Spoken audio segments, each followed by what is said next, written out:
changes, we'll keep you up to date. News Talk KVNU 102 FM 610 AM. Also on the new KVNU mobile app.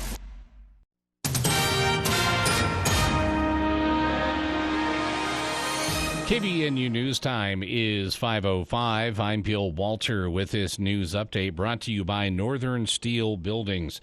U.S. Senator Mitt Romney responded to President Biden's State of the Union address Tuesday night while praising the president's efforts dealing with the Russian invasion of Ukraine. He said the president failed to see the whole picture. The president has successfully brought together our friends and allies to coordinate a unified and powerful response to Putin's actions.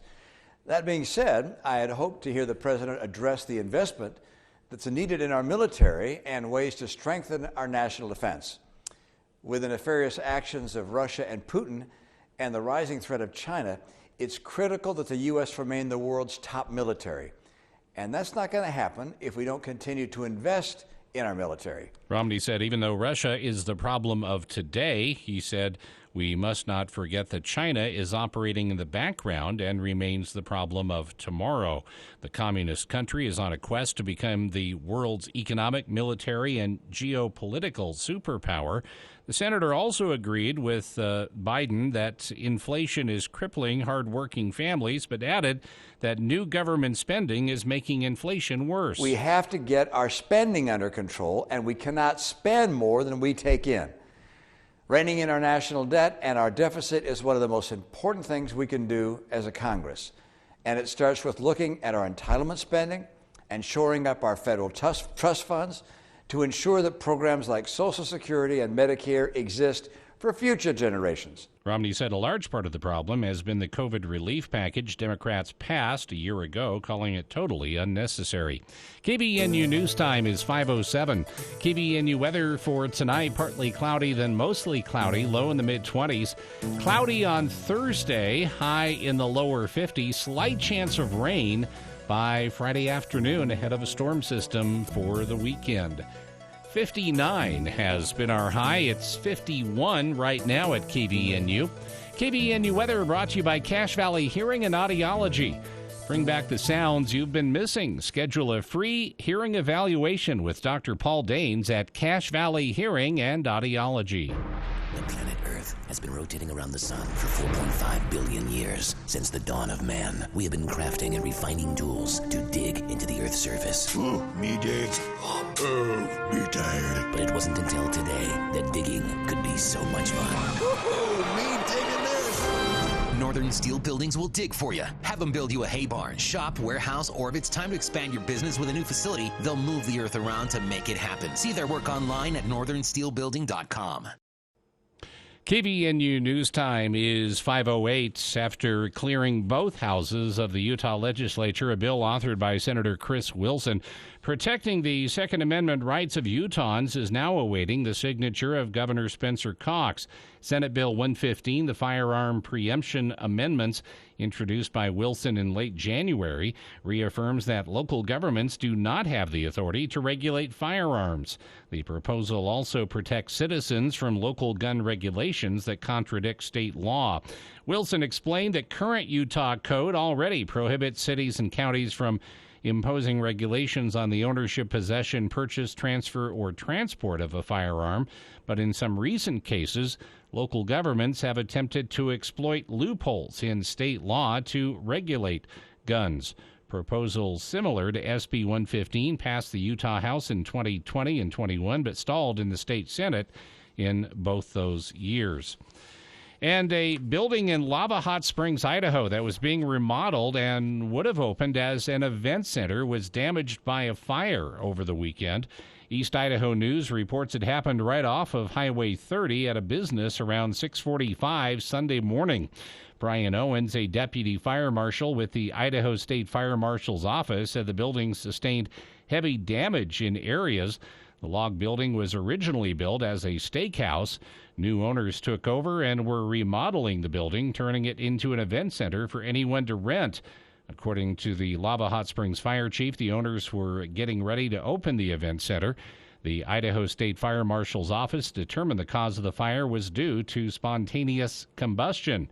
According to a Facebook post made by the office, The owners were renovating the building and left oil-soaked rags out.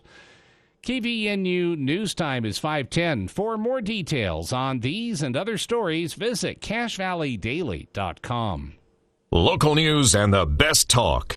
News Talk KVNU. Portions of Logan Canyon US 89 will be closed periodically this afternoon. The rolling closures could impact drivers traveling between Logan and Bear Lake. Utah Highway Patrol Sergeant Cade Brenchley said the temporary closures will begin around the right-hand fork turnoff to Garden City. The closures will be taking place until around 8 p.m. to accommodate a production crew who are filming a car commercial in the canyon. The highway will remain open through the afternoon, and the closures are expected to be only temporary. Motorists are being advised to watch for troopers and plan for the delay if they are traveling through the canyon. For the first time ever, the Utah Broadcast Job Fair is going online. During this week through March 4th, it's the Utah Broadcasting Virtual Job Fair Week.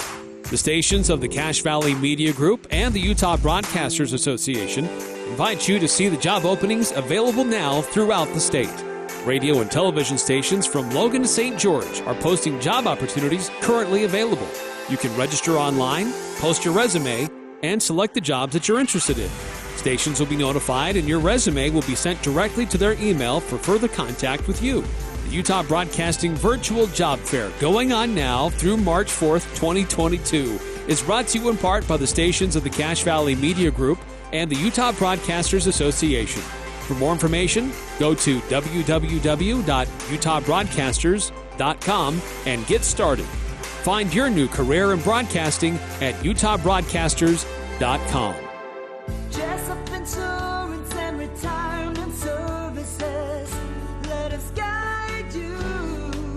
Dan and Stacy Jessup adhere to principles of honesty and integrity. They love guiding individuals through the Medicare process at no additional cost. They will simplify the process guaranteed. Call Jessup Insurance 435-213-3200 or Google Jessup Insurance. Jessup Insurance and Retirement Services, let us guide you.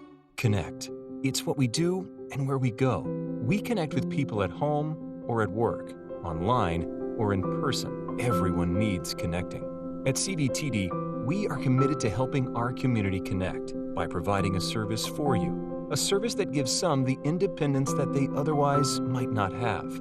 Our employees are here to connect you with the people and places that matter most through our services and through our values. Learn more at cvtdbus.org.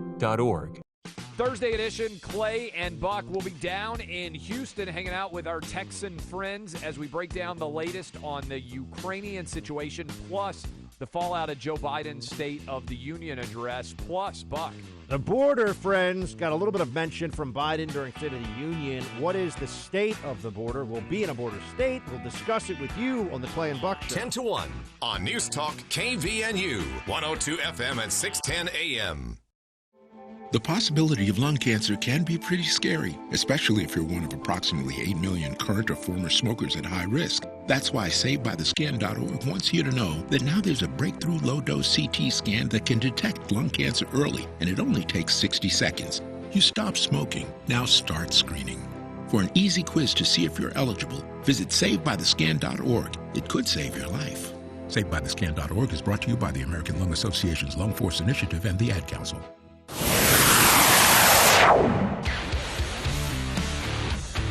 Welcome back to KVNU's For the People. Still a beautiful Wednesday afternoon. 5:14 in the afternoon. We are at, I can't see it, Bill. What's the temperature there? It is 51. 51 degrees. A quarter after on March 5 2nd. in the So afternoon. that's on pretty good. March 2nd, yeah. It was 59. Whew. I know, but still 51. Unfortunately, this is melting our scarce snowpack faster, so we shouldn't cheer it too much, but we'll give ourselves this one day at least. And more on the way this weekend. Yeah, we will get some snow this weekend. Maybe that'll offset this, but what a beautiful day. All right, getting right back into it here in hour two, we will have, before the end of the hour, final word on secondary water metering. I guarantee before this hour is over, we'll know whether this heads to the governor for signature or whether the House kills it after the Senate made some pretty significant changes and exceptions to expanding the secondary water metering pilot program in Weber Basin to the rest of the state over the next 8 years. We'll be able to tell you definitively before the end of the hour, so stay tuned for that. Of course, Senator Wilson had some good luck today on Capitol Hill. In fact, all of Cache Valley lawmakers have had pretty good luck. Representative Peterson has had a tough session. His bills haven't fared as well, and that happens sometimes. But everyone else here in northern Utah has had a really good session, and I can say with confidence we have left a footprint on the legislative session, which in other years hasn't always been the case. With that in mind, one perspective we haven't gotten yet throughout the session is the perspective of the business community. There have been a lot of business-related bills, from bills that would ban businesses from asking their employees to get, or mandating their employees get vaccinated, to bills that would allow businesses to take advantage of certain state grants and programs to expand and hire more.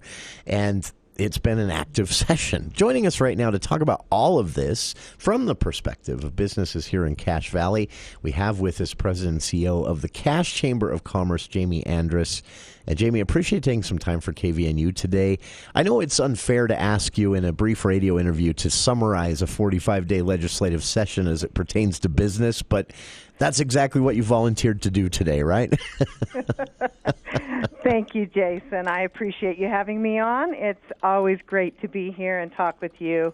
We have had a busy session, and we follow and monitor all the bills, and not just the ones that pertain to business. So just so you know that, I've got a long list here, and I thought, oh, well, which ones are business related? And you've mentioned a few, but I'm going to tell you that one of the things that were the biggest things this session, according to our legislators, is that there was a lot of money to spend. Yeah. And it was tricky.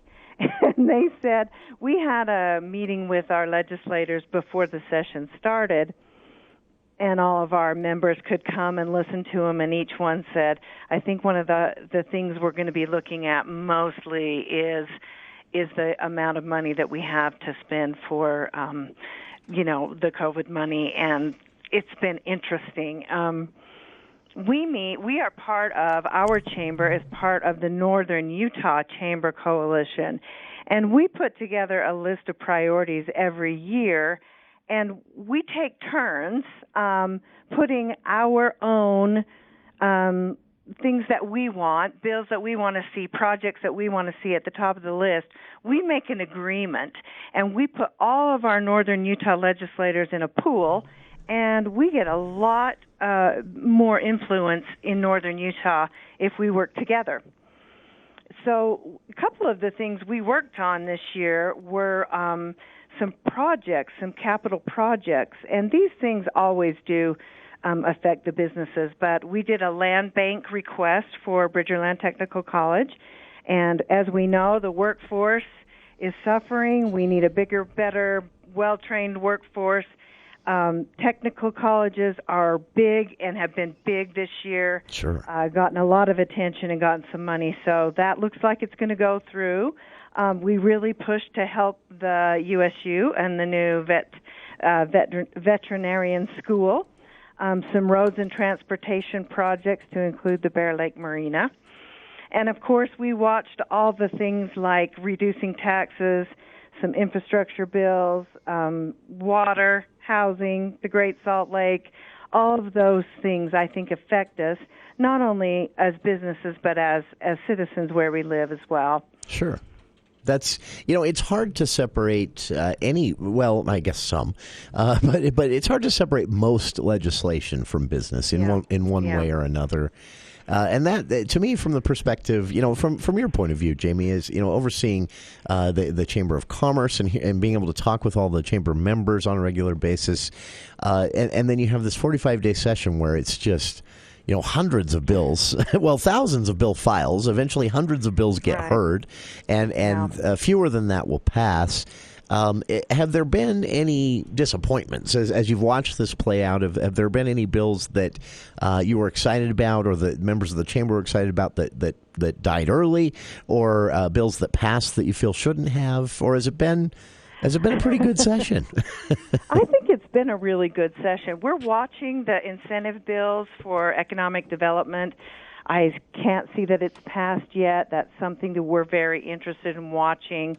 There's a couple around that, and we did vote to support the first responders mental health. That's passed. Some water bills that have already passed.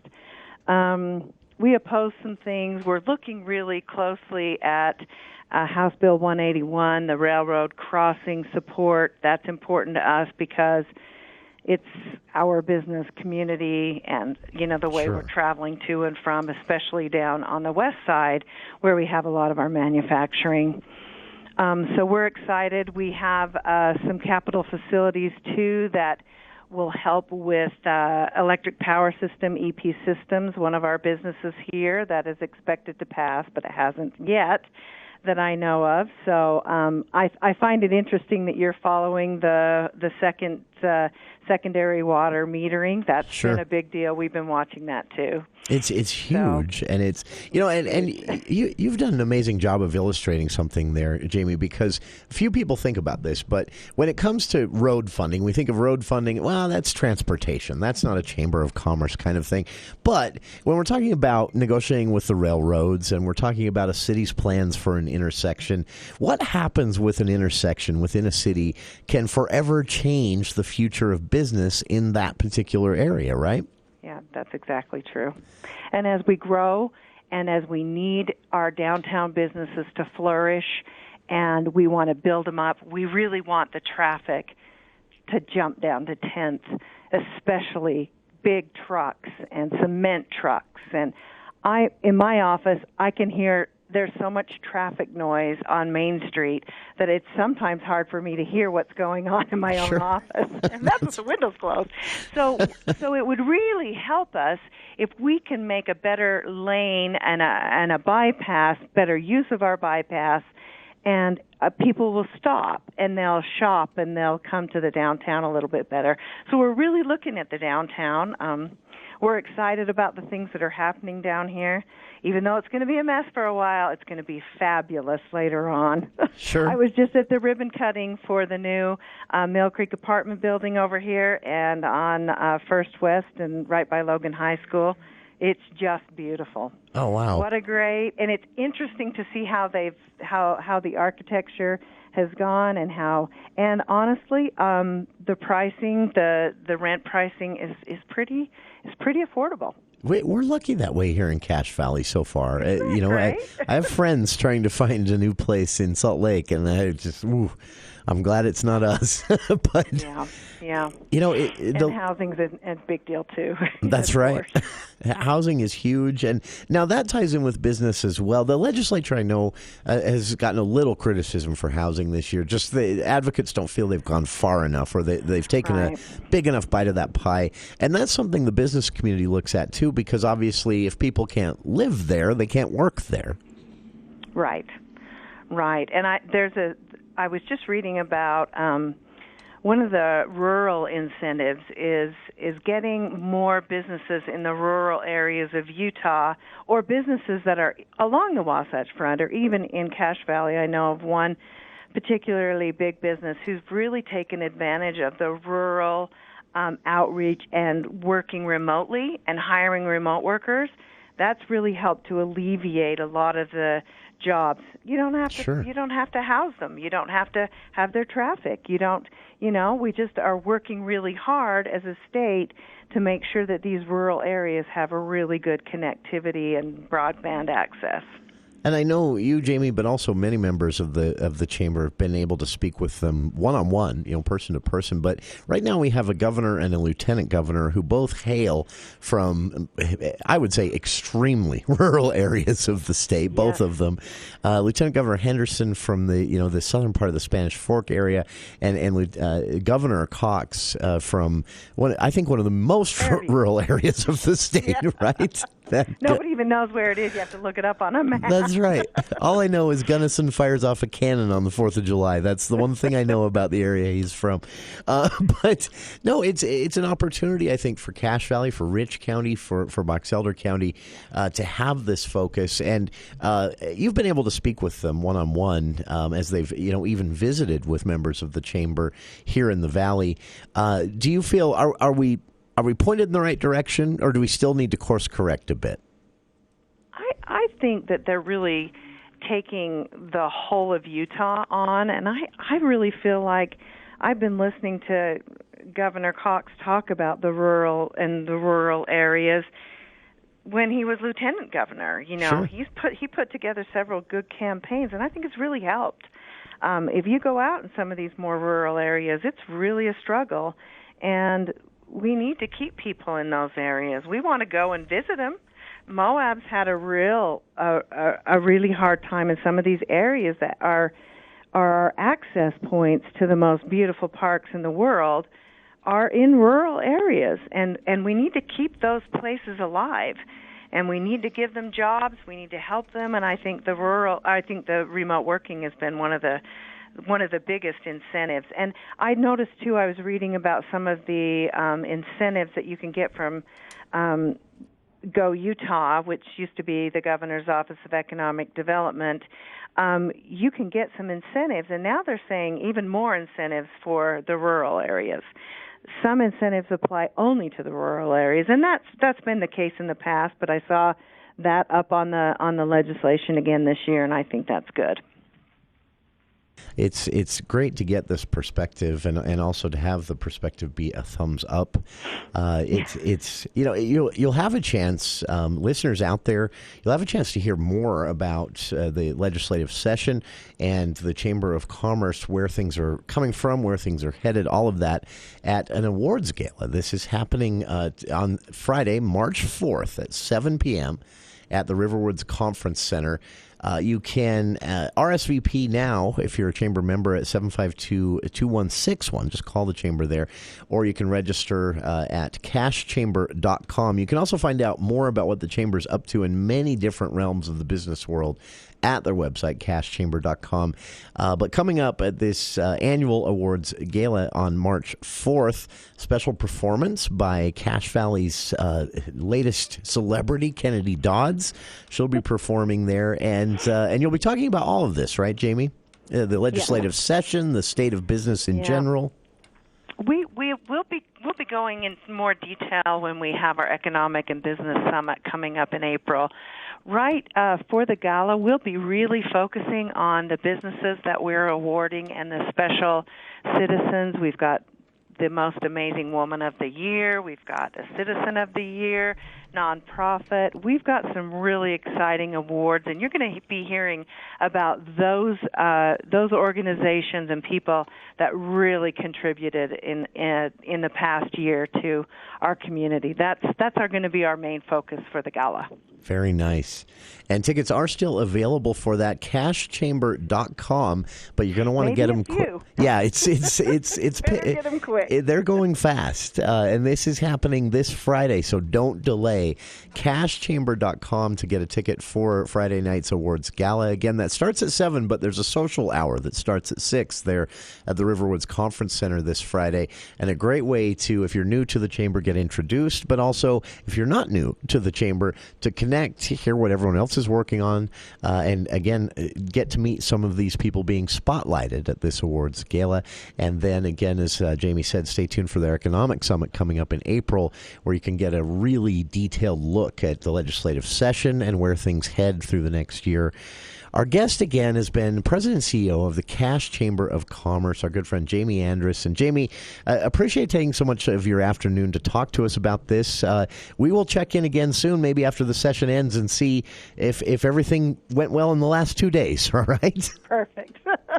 Well, it'll be a long day on Friday, I think. That's right. I noticed they've got about 200 and something bills passed, but they got a ways to go, don't they? Yeah, just 300 more. That's about right. I'll watch for you there on Friday. And Jamie, always a pleasure to have you here on the show. Thank you so much. Thank you again for your time. Oh, you're welcome. Nice to talk to you, Jason. You as well. CashChamber.com again to register for this Friday's awards gala from the Cash Chamber of Commerce.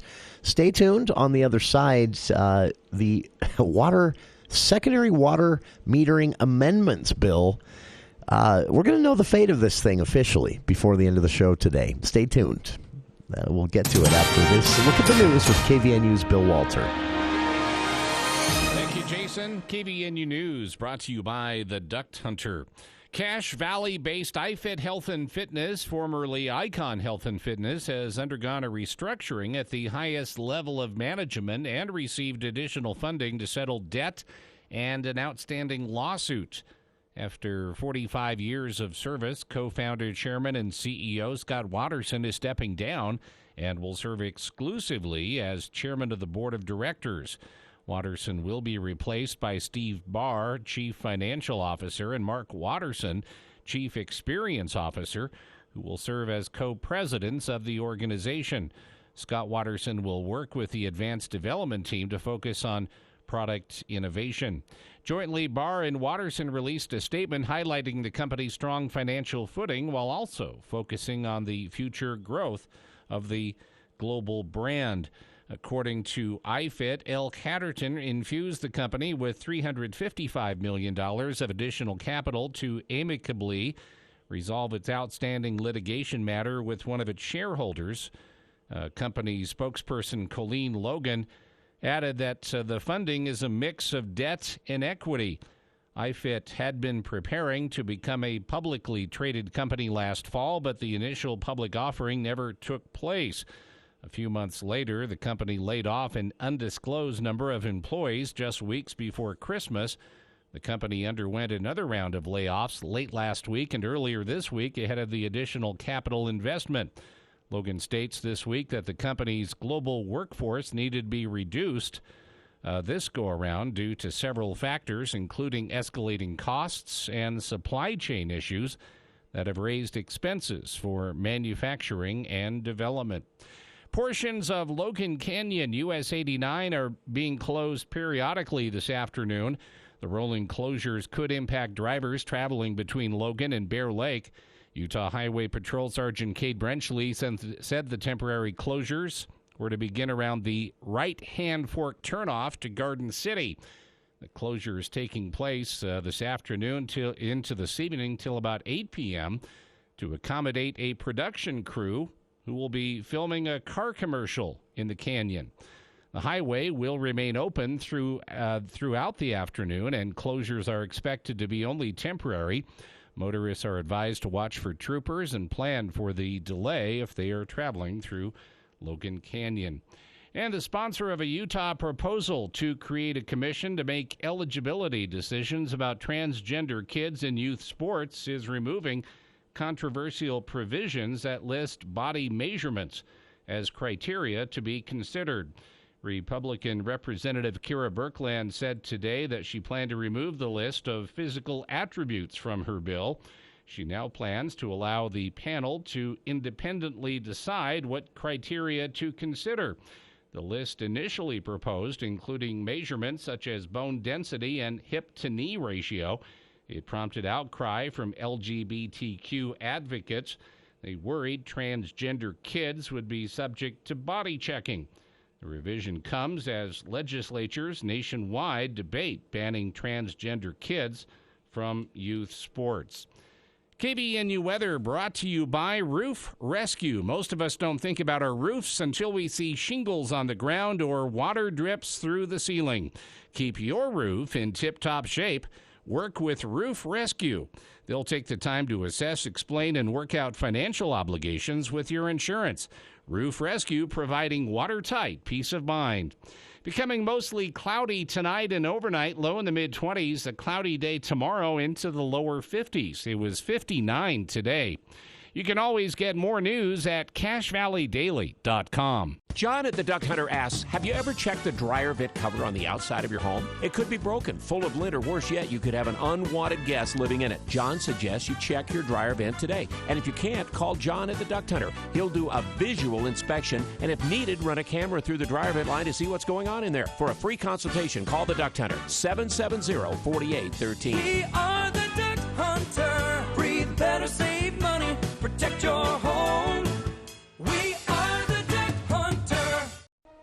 Hi, this is Drew Allen with Allen Mortuaries. Over the years, thousands of families have planned ahead with Allen Mortuaries. Planning ahead helps you make informed and thoughtful decisions. It also spares your family the stress of making these decisions under the pressure of time and strong emotions. Allen Mortuaries' secure pre-need trust plan can save you nearly 40% versus other plans. Keep it simple, safe, and secure. Go with the proven choice, Allen Mortuaries, voted best funeral home in Cache Valley in northern Utah.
Carol Baskin? I'm Carol Baskin. Does the name Joseph Maldonado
news for the people.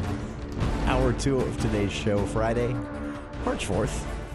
Continuing on with part 2 of our recapping all of Batman ever, always in a celebration of the big premiere of The Batman with Robert Pattinson in theaters now. We have a bit of a change in the lineup, though, that is led from, instead of Andy Morgan and his son Sam Morgan doing the Christopher Nolan years, we left off, of course, with the Joel Schumacher travesties, depending on how you look at it. Yeah. Andy has fallen ill, and so instead it's Sam's special hour. Yeah. Sam's time to shine. Yeah. Woo! This is, Sam, I've always wanted to talk to you about this because your dad, you grew up, your dad loves movies so much. You have spent your entire life in movies just like he has, right? Yeah. And I've always wanted to ask, have you ever had a movie that you two were so disagreed upon that it led to an argument? Or you got mad at each other for a second because he loved it, you hated it, or vice versa? Or do you tend to agree? No, we usually agree. We like the same stuff. We like the same movies and like the same humor for the most part, you know. There's some, you know, like, no, yeah, we agree on everything. I honestly can't think of a movie where I'm like, oh, I didn't really like that. Maybe the last, actually, of the Batman trilogy, the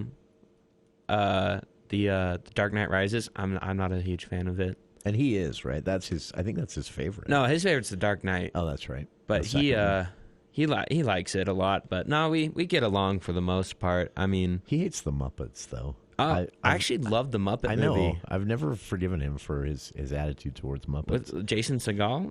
Yeah, right? It's Man or a Muppet. It's hilarious. When I'm going through an identity crisis, I listen to that song.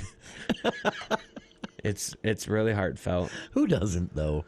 It's fun to have you. I'm glad you're able to do this because so when Andy told me you two were planning this, I was excited to hear the results. You guys decided that in the lead up to the premiere of this new Batman with Robert Pattinson this weekend, you decided you're going to watch everything, and you went way back, started with the 1989, right? Yeah, Batman. And so I'm trying to remember where we left off. I know we were making fun of Arnold Schwarzenegger and the Iceman in that Joel Schumacher train wreck, and you didn't hate these movies, right? They weren't like you're not going to run and buy a copy, but no. I mean, not Batman Begins, but the Michael Keaton one, it's pretty solid. It still holds up. The Jack Nicholson performance is, it's classic. Sure. The second one, Batman Returns, I thought kind of hasn't aged well. It's kind of goofy. The whole Danny DeVito penguin thing. Yeah. He's like, I'm the penguin. It's kind of weird. Huh? I'm going to bite your nose. And then Batman Forever isn't like terrible. Or it's not amazing though. It's like not really memorable. It's not like terrible enough for me to be like, oh, I didn't like that. I'm going to remember it forever. But it's also not good enough for me to be like, oh, that was, I'll watch that again. Yeah. And then Batman and Robin just is. It is terrible, right? So there's some movies that, in my opinion, are so bad they're good. Like the first Twilight, in my opinion, is just hilarious. It is. It's funny how serious that was taken at the time, and now it is sort of just like a cult joke to actually, I know people that have Twilight parties because they've never liked them, but it's funny to sit around with a group of friends and watch them, especially that tree climbing running scene. But I haven't gotten there yet with the 90s Batman movies. So you're here today to talk about, this is when I've told the story to your dad many times, but just so you've heard it, I was never a huge Batman fan. Yeah, he and Superman were kind of the meh with comic book superheroes to me. I didn't hate them, but I didn't get excited about them, and I didn't really start to get excited about Batman and realize that Batman was actually one of the cooler comic book superheroes out there until the Christopher Nolan movies. That's when, as an adult, I sort of had a transition to the point of being a Batman fan. But it took those movies to do it because that was the first time I realized that, the Batman could be cool. Yeah. And so was that your first real exposure to, because a lot of these 90s Batman movies you hadn't seen yet before. Mm-mm. You just heard the stories, but these you saw, starting with Batman Begins, Christopher Nolan's first in the trilogy, which I forget which year that was. Was that your first time really experiencing Batman on the big screen? The Dark Knight actually was. Really? Because, Batman Begins came out, I was two, so I didn't Oh, really, that's right. I didn't see it. But I saw can't believe it's been that long. I saw The Dark Knight, right? And I loved it. When I was a kid, I'd walk around with a Joker card. I'd be like, here's my card, which is kind of concerning, but, nevertheless. But also funny at the same time. Yeah. So you let it slide. I got like a Tumbler toy for my birthday, Oh, wow. I got like a Batman and a Joker toy. Kind of jealous. I did not get the Tumbler toy, and I would have wanted one of those. It was awesome. I had a lot of Batman stuff. But then, they're great. Then I watched Batman Begins, and then I was old enough to remember seeing The Dark Knight Rises in theaters. What was that like? Because that was a dark Batman, and a version of the Joker that was so twisted, and then all of a sudden you have. I remember after The Dark Knight, as The Dark Knight Rises was hitting theaters, I was just so certain they wouldn't be able to top Heath Ledger's Joker. And then what was cool is they didn't really try; they just went in a totally different direction. And Bane he's a good villain, I think. Yeah, I think he's good. I kind of wish in that one they had just stuck with Bane rather than having the Talia al Ghul plot twist. I was like, where you find out Bane's kind of the the second or the sidekick. Yeah, he's the sidekick. He's like the Robin. Yeah, that was, and I never found her really believable as a villain. But I didn't think her performance was that great. If I'm, and her death scene is really, really cringy because she's just is like. Ugh. It's sort of like one of those over the top when someone's intentionally being bad at dying on film in a comedy. So you went back when you did go back and see the first one, Batman Begins. We could just start there. What did you think of that opening? Because like I say, that was the first time I really became a Batman fan when I saw Batman Begins and thought, okay, this Batman can actually be cool and can be done in a complex way. But I was sort of underwhelmed with the movie itself because I'm a person that especially in a superhero movie, if your villain isn't good, I'm not going to like it as much. That was my only problem with The Amazing Spider-Man with Andrew Garfield. That lizard the thing, first one. Just not... Oh, scary. I'm going to turn everyone into lizards, and you're just like, okay. Well, that's not even threatening at all. That might be cool. In the first Batman Begins, though, I love that one. Scarecrow? I almost love... Yeah, I think Scarecrow, I think he's really creepy. And then they have... It's kind of like the same thing the third one suffers from, where it's like, oh, you think this is the villain? Well, just kidding. Yeah. Here's this person from the beginning you forgot about. And yeah, I really love Batman Begins. I honestly, it's one of the most rewatchable ones for me. More than I've just seen the second one so many times. It's the actions. I love the suit. It's just like a cooler version of Michael Keaton's suit. Yeah. And it's it's really awesome. If you took out Batman out of that movie, it would still be, like a movie about grief and pain and loss, kind of similar with the second one. Yeah. And it's awesome. Yeah, I think it's really good. It's I gave it an 8.6 out of 10. Really? Just because the villain again is which, they were just we're going to nuke Gotham in the third one. And he was like, we're going to do, we're going to make everyone scared. Yeah, he was, they didn't want to destroy the city. They wanted to remake the city. It was kind of impractical. It's how long is this going to take? That was it was a long game. That was one of the reasons I was sort of disappointed because, if you think that through from Batman Begins, say he had, bested Batman, then what? You've got 10, 15 years of slowly trying to enact this evil master plan and hope no one else stops up to, But I will give it that. Scarecrow was creepy, at least. Yeah. And, it still holds up, really, for being almost 20 years old. Yeah. I'm surprised, they don't feel that old. The Nolan movies don't. When you go back and watch 1989's Batman Begins, or Batman, and then Batman Returns, they definitely feel dated. But Batman Begins doesn't feel like a 20-year-old movie. It's still... it's because it's not really campy, and goofy, like the other that ones. That makes sense, actually. It's less comic book like it's it's pretty. I'm sure in maybe give it 15 years, we'll be like, whoa. Yeah, that's. I wonder if that will be the case, because you can see some parts that might not age well technology wise. But that's you mentioned this already with Batman Begins. That car is very cool. Oh yeah, it's awesome. So, I hate to bring it up because we'll have to talk about this on two sides of two different segments of the show here. But maybe it deserves that because it's everyone's favorite, I think, of the Batman movies. Most people's favorite. But so I just found this out here today. This was your first Batman. The Dark Knight Rises, one of the best opening scenes in a movie. I said this on a recent show, though. I don't know if you've ever seen Heat.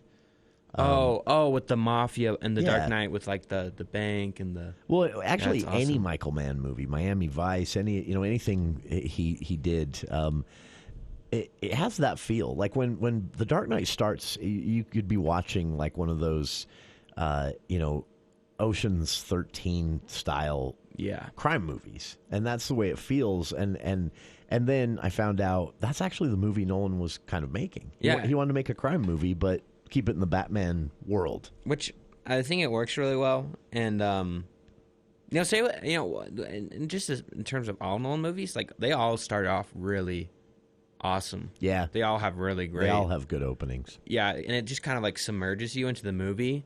Yeah. And it's you're kind of in the movie, and I think The Dark Knight Rises might have the best. Yeah, with even the though plane scene, yeah. Yeah, even though the Dark Knight is my favorite movie of the three, that opening scene, with when you first meet Bane, just walk off from this plane with no survivors. No, brother.